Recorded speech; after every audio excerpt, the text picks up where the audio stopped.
Do you know Bakari Sellers? Sure. So Bakari Sellers is a friend.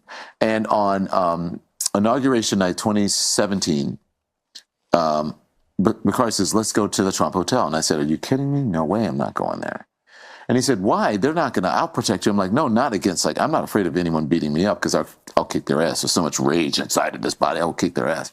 And he said, why don't you want to go? I said, because I am seeing someone, number one, and I don't want to be hit on so much by a guy. And he goes, you gay guys, you want every straight guy to be gay. I'm like, no. And he said, come with me. I was like, okay. So I go, everyone's buying me drinks. Don Lemon is here, blah, blah, blah. And then all of these guys are over talking to me and sort of rubbing up against me and whatever. And Bakari's like, oh my God, you're right. I have no idea. He had no idea. And I don't think they're doing it to just normal heterosexual men. I think they're doing it to gay men who they know because they know that they're gay, and so they're shooting their shot. Can you really not be black and Republican? Don Lemon said it. Bill Marshall called it out. And today, as a black conservative, I'm telling you why it's not just wrong, it's insulting. Let's pour some truth into this black coffee. On the latest episode of Club Random, Bill Maher's podcast, Don Lemon and Bill Maher debate how MAGA feels about black people. Quote, a huge faction is really effing racist. Well, I'd like to just pause and say, honestly, I think a lot of people are racist. I think Democrats are extremely racist. I think Don Lemon's very racist. Bill Maher's probably a lot less racist than a lot of them. And I mean that sincerely. But come on, you're going to play this game? It's 2025. It has been 10 years of Democrats screaming racism. It ain't going to fly. But this is the debate they get into. Bill Maher opens up by talking about this SNL sketch where Tom Hanks is like, I ain't shaking my hands with that guy, And here we go. What we end up with is a viral clip of Don Lemon saying you can't be a black Republican. And Bill Maher says, I think that many people would find that insulting. And Don Lemon doubles down and says, so what? Democrats can't learn. And this is why there are approval ratings in the gutter. It's why people don't like the party anymore. Now, I'm not so naive to think the Democrat approval rating down to 29% is simply because every single person who's a Democrat is like, I don't like these people. It's because the party represents no one. Everybody wants something different. I was a passive Democrat, I'd say, for a while. I didn't like the Republican Party. Was not a part of whatever that was, not an overtly religious individual. But I can't say that Tulsi Gabbard, RFK Jr., Elon Musk, Donald Trump were oh so different from me. But here we are now in that camp. You got an eclectic bunch. You got Donald Trump increasing his voter share among Hispanics, Asians, black voters. And they keep calling him racist because it's nonsense. Let's read the story, my friends, but smash that like button. Don Lemon and Bill Maher debate how MAGA feels about black people. Really? I got the clip, but let's read. Bill Maher and Don Lemon argued over the character of the MAGA movement on the latest episode of the former's Club Random podcast, during which the latter insisted that a huge faction of President Donald Trump's fans are really effing racist. The conversation began with Lemon recalling being hit on by various men during a visit to the Trump Hotel in D.C. on the night of Trump's first inauguration back in 2017, which caused Maher to muse. The idea that they would be hostile. I mean, I know a lot of MAGA people. One person was hostile, interrupted Lemon.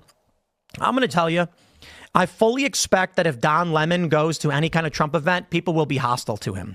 I'm not saying they're going to attack him or yell at him. They're going to go up to him and they're going to be like, hey, X, Y, and Z, you did this, you did that, you said this. It's because there's real reasons to be critical of this guy. All right, everyone, today we're diving into a really important discussion sparked by some recent back and forths in the media, specifically involving Don Lemon, Bill Maher, and the ever outspoken Tim Pool. Now, as a conservative Republican, it's not often you find yourself agreeing wholeheartedly with folks on the other side of the aisle. But in this case, the common sense being thrown around by people like Bill Maher and the sharp analysis from Tim Pool on this whole Don Lemon situation really hits home. We've seen clips circulating, and the underlying theme seems to be about the characterization of the MAGA movement and, frankly, the broader issue of race in America. What struck me is how out of touch some of these mainstream narratives seem to be with the reality many of us experience and observe. Let's start with Bill Maher. For a guy who's known for his liberal leanings, he's been surprisingly vocal in calling out what many of us see as hyperbole and frankly harmful generalizations. When Don Lemon went on his Club Random podcast and essentially said you can't be black and Republican, it was a statement so divisive and frankly insulting that even Maher, from his perspective, recognized the absurdity. He pushed back, pointing out the existence of prominent black conservatives and the increasing support for Donald Trump among minority voters.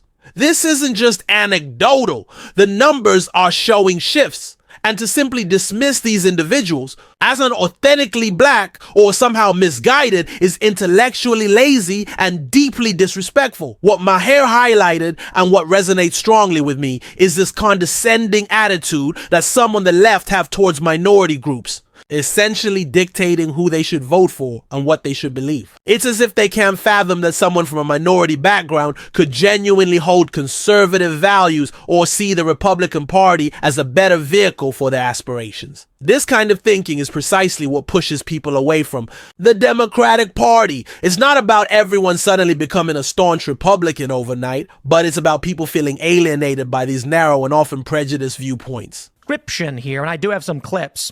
Let's play this first and see where they're at. Yeah, do you watch CNN, right? Do you know Bakari Sellers? Sure. So Bakari Sellers is a friend. And on Inauguration Night 2017, Bakari says, let's go to the Trump Hotel. And I said, are you kidding me? No way I'm not going there. And he said, why? They're not going to, I'll protect you. I'm like, no, not against, I'm not afraid of anyone beating me up because I'll kick their ass. There's so much rage inside of this body, I'll kick their ass. And he said, why don't you want to go? I said, because I am seeing someone, number one, and I don't want to be hit on so much by it. And he goes, you gay guys, you want every straight guy to be gay. I'm like, no.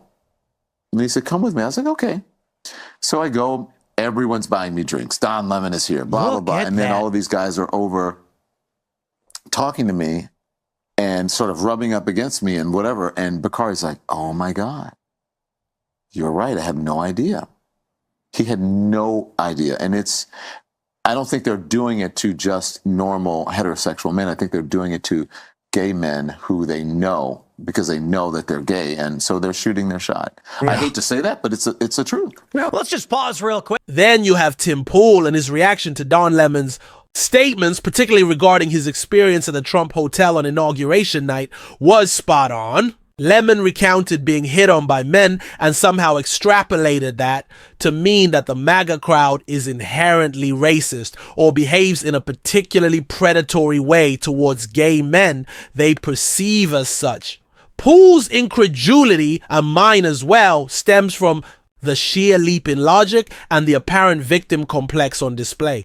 Pool's point, and it's a valid one, is that treating someone respectfully, even if you disagree with their politics, should be the norm. The idea that people at a Republican event would automatically be hostile and hateful towards someone like Don Lemon simply because of his race or sexual orientation is a narrative that just doesn't hold water for most of us who interact with people across the political spectrum. Entertain the differences between the left and the right. Don Lemon said he went to the Trump inauguration party at the Trump Hotel and people were trying to engage in adult relations with him. That is the literal opposite of what leftists do to the people on the right. Hey, Don, let me tell you about my experience when I was not going to a leftist event, when I was going to the Deplorable in D.C. at the National Press Club, very professional. Yeah, none of the guys were hitting on me. They were throwing bricks at my head. As I was entering the building at the press club during Trump's first inauguration, far leftists across the street were lobbing projectiles, cans, bottles, bricks, rocks, garbage, whatever, over the police line at us, and we had to run in covering our necks. That's what we saw. You go to the Trump Hotel Club on inauguration night, and the worst that happened to you is that guys were trying to mack it to you. This is the difference between the left and the right. Now, I'm not going to sit here and just claim literally every single person on the right is gay and trying to hook up with guys that show up. My point is no hostility. For Don, quite the opposite. No, that really doesn't surprise me. But I do think that the idea that you would go over there, even if this was a... What's even more telling is Lemon's implication that these advances were because he's gay and that straight men at the event were somehow targeting him. This kind of generalization and the attempt to inject identity politics into what could simply be people being forward or perhaps even just drunk at an inauguration party is frankly tiresome. As Poole rightly points out, treating someone like a normal human being shouldn't be twisted into some kind of sinister motive. From my perspective as a black conservative Republican, these narratives peddled by figures like Don Lemon are not only inaccurate but actively harmful. They perpetuate the idea that the Republican Party is a haven for racists, which simply isn't true. Yes, are there individuals with racist views in every large group of people? Sadly, that's a reality we have to confront. But to paint an entire movement of millions of people with that broad brush is dishonest and serves only to further divide our nation. We see more and more black Americans, along with other minorities, recognizing that the conservative principles of faith, family, personal responsibility, and economic opportunity resonate with their values and aspirations. To be told by someone like Don Lemon that your identity somehow precludes you from holding these beliefs is not only insulting, but also demonstrates a profound lack of understanding of the diversity within the black community. Trump. It was a Trump hotel on Trump inauguration crowd. night. Yep. Yeah, it was a Trump crowd. Okay. So let's talk about where he calls everybody racist. Thanks for clearing things up, Don. Bill Maher says, let me ask you your opinion on this. Saturday Night Live, 50th anniversary show, they did one thing. They did a sketch where Tom Hanks puts on a MAGA hat. So he's a Trumper. And then Kenan Thompson comes over to shake his hand, and he won't shake his hand. And I said, this is on Fareed's show the other day. I found that's so old, you know. I didn't vote for him. I get all the bad things about that administration. But if you think they don't shake black people's hands, it's just you're wrong. That's not who they are. Lemon says, some of them do. Bill Maher says, Matt Gaetz shakes black people's hands, you know. Kid Rock will shake your hand. It's just not helpful to think like that at half the country. Bro, Byron Donalds is the favorite for the governor of Florida. And he's a black man. Thomas Sowell is one of the thought leaders in MAGA. And Clarence Thomas is like the number one biggest guy that everybody is cheering for on the right. It is insanity. These people live in a deluded, paranoid state made up by movies and Saturday Night Live. There is a meme that has gone around for years where they take Clarence Thomas's head. He's black, by the way. And they put it over every other justice's head. And they said, the Supreme Court we wish we had.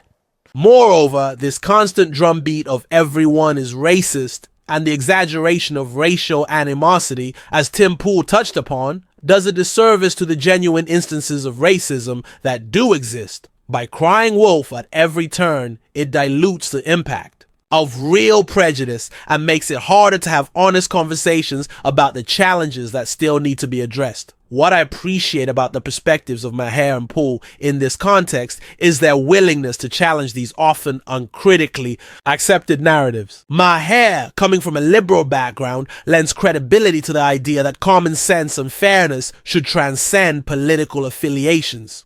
Poole, with his direct and often unfiltered commentary, speaks to the frustration many feel with the constant barrage of what they perceive as biased and agenda-driven reporting. For the Black Coffee Podcast audience, I think this whole situation raises some crucial questions. Are these broad generalizations about entire political movements helpful in fostering understanding and progress on race relations?